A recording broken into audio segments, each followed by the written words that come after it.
गरुडगमन तव चरणकमलमिह मनसि लसतु मम नित्यम्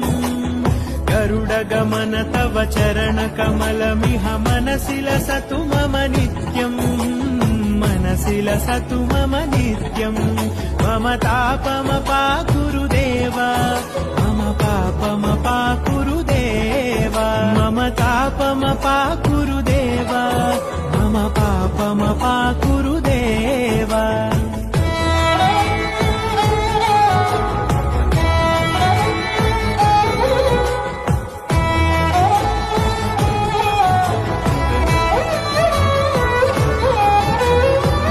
जनयन विधि नमुचिहरण मुख विबुध विनुत पद पद्मा